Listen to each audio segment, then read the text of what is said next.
Humanity sets the agenda. The time is just gone 19 minutes past 9 a.m. on News and Views this morning, and we are now focusing on Nelson Mandela Bay. And the question that has been raised is hunger bigger than the pandemic? And what we've seen COVID-19 and the pandemic show and feature very, very prominently is the inequalities within and amongst nations that are being exposed by COVID-19, and looking at the poor, the vulnerable, and why are they unable to protect themselves, and looking at the socio-economic dynamics that are playing out. And we're joined on the line this morning by senior journalists. We're talking with Estelle Ellis, and she is with the Daily Maverick. Estelle, good morning to you. Welcome to the show. Good morning. Thank you for having me.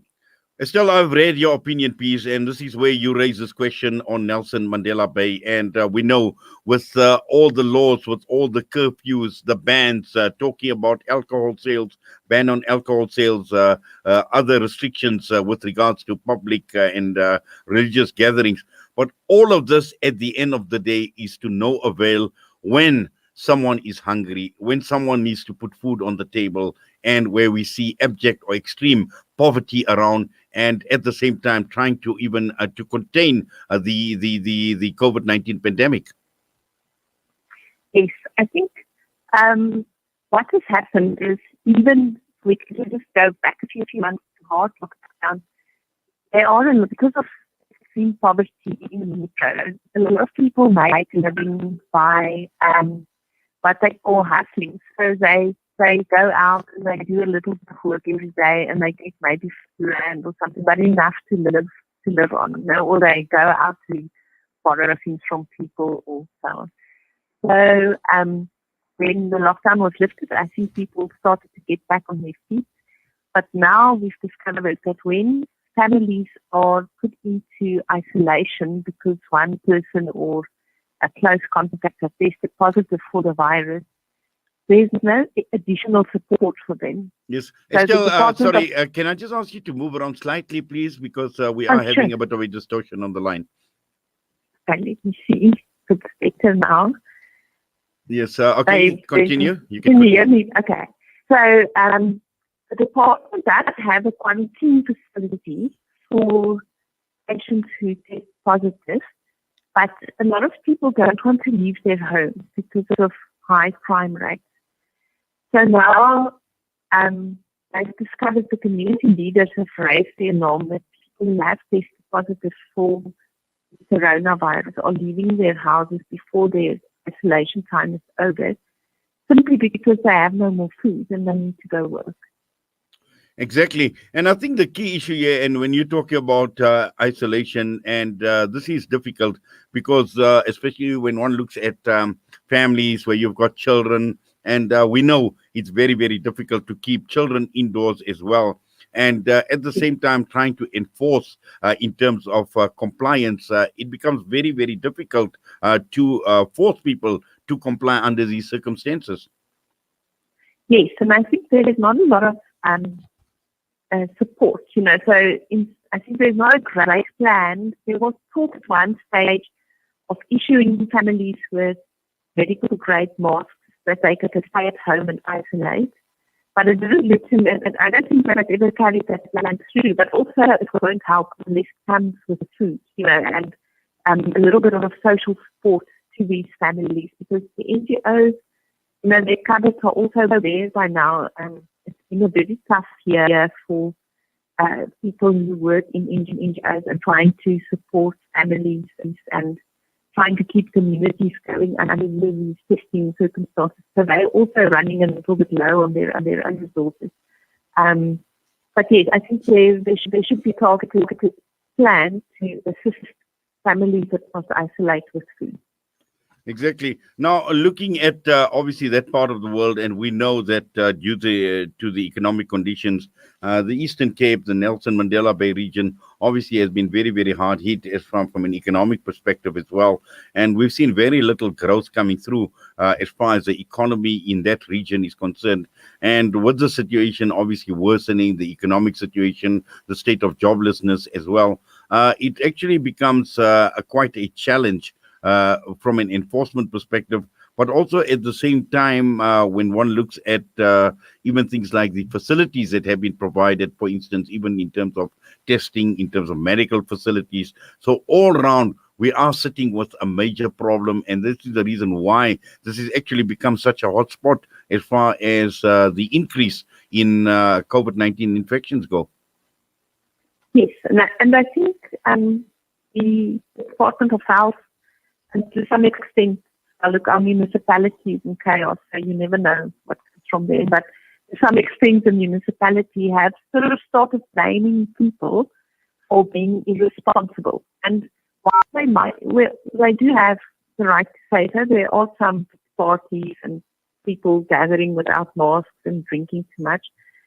But I think there's no real complex look into why people are, as you said, breaking isolation and how to help. And I think as I said, last week, even the Department of Health said that they'll test people with symptoms in one of our poorer areas, in one of the states, and they just didn't arrive. And people were queuing for hours, sick people, because you obviously, if you're healthy, you're not going to look for a coronavirus test. And the same thing happened with the municipalities. They just blocked a whole lot of people's electricity meters for non-payment. And while that is a controversial issue, people were trying to pay off their debts. And this caused a whole rush to the customer care centers, where again you had long lines, a lot of people inside of the building standing for many hours. So I think our government structures are actually creating a problem as well. It's all about good to say that we're a city of irresponsible people who party and drink all the time, but I think the problem is much deeper and much complex than that.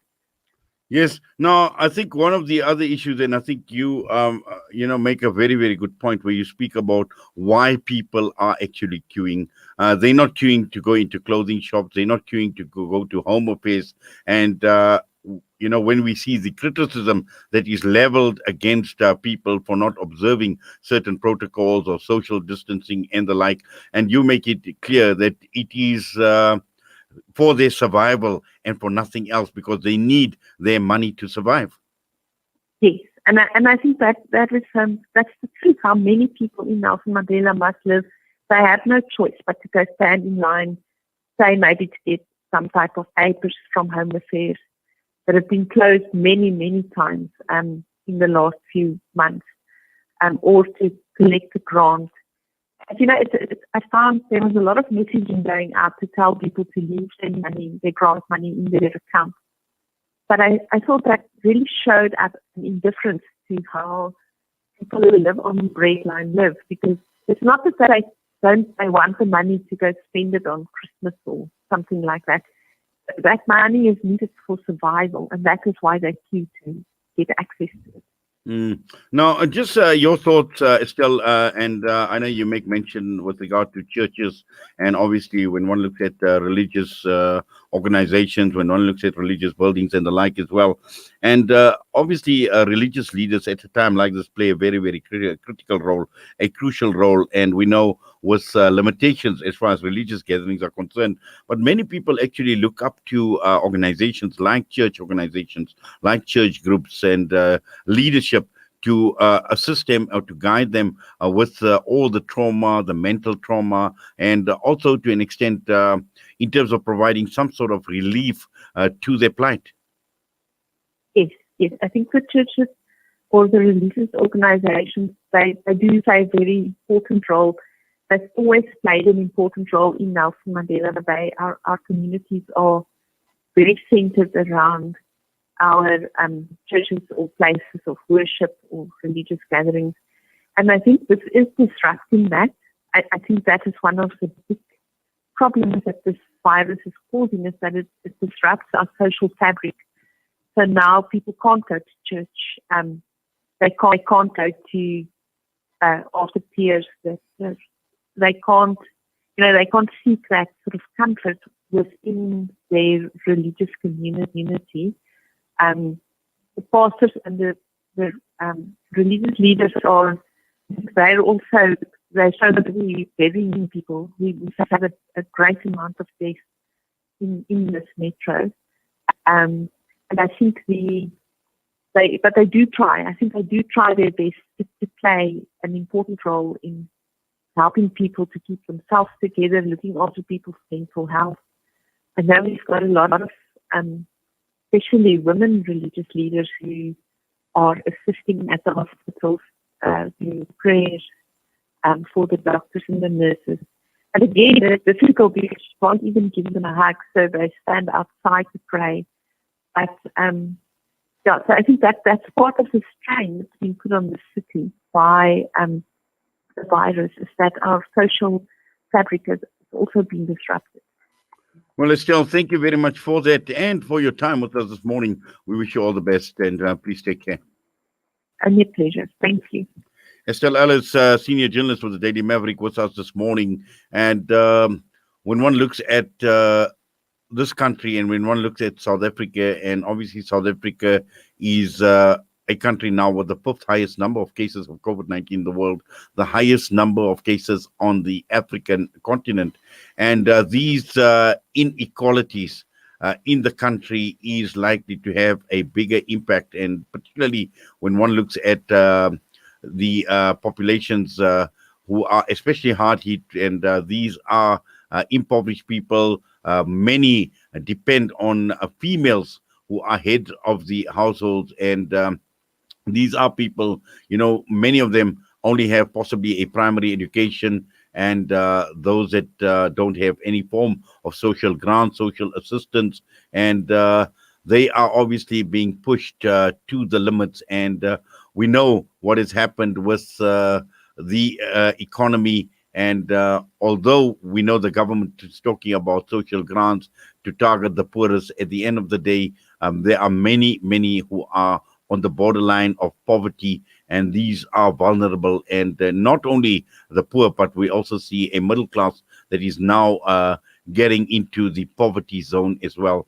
So this is something that we need to always talk about when we look at the socioeconomic consequences of COVID-19. So it's not only about people who are queuing up at Shabins and that are drinking until late hours of the night. There are many other factors, and this is something that the government needs to think about very, very carefully, because if they need to contain this pandemic, at the end of the day, it's going to require a holistic approach and not only target a particular aspect or find particular reasons or certain reasons, saying that this is the reason why the pandemic cannot be contained. And we see that in the case of Nelson Mandela Bay.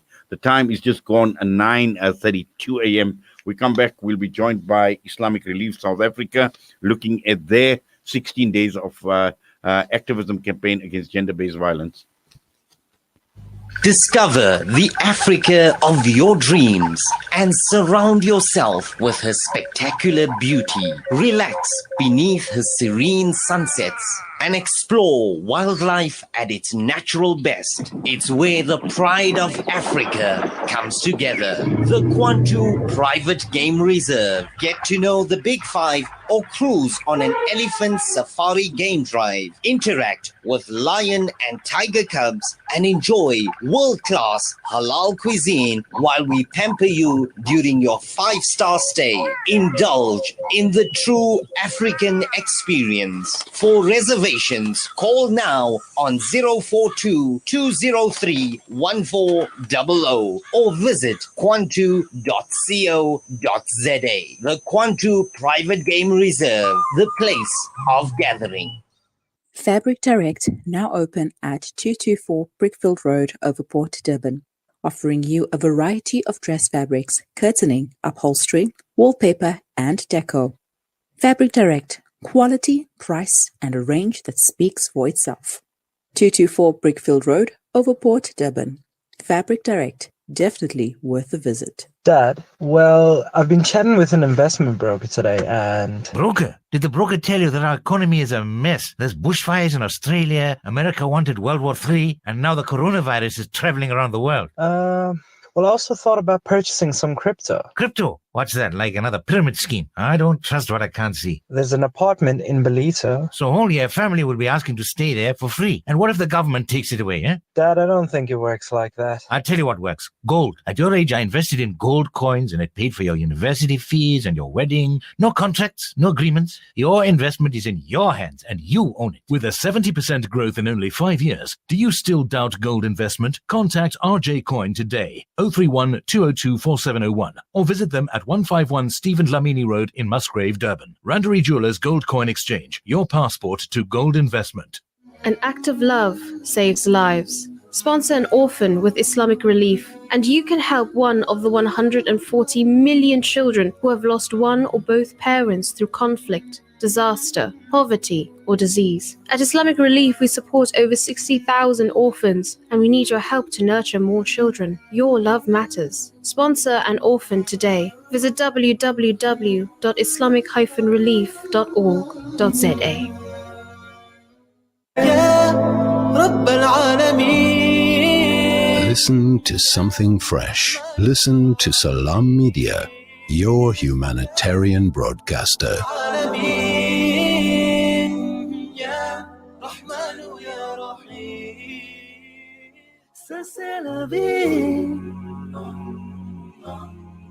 This is love, and I'll be by your side.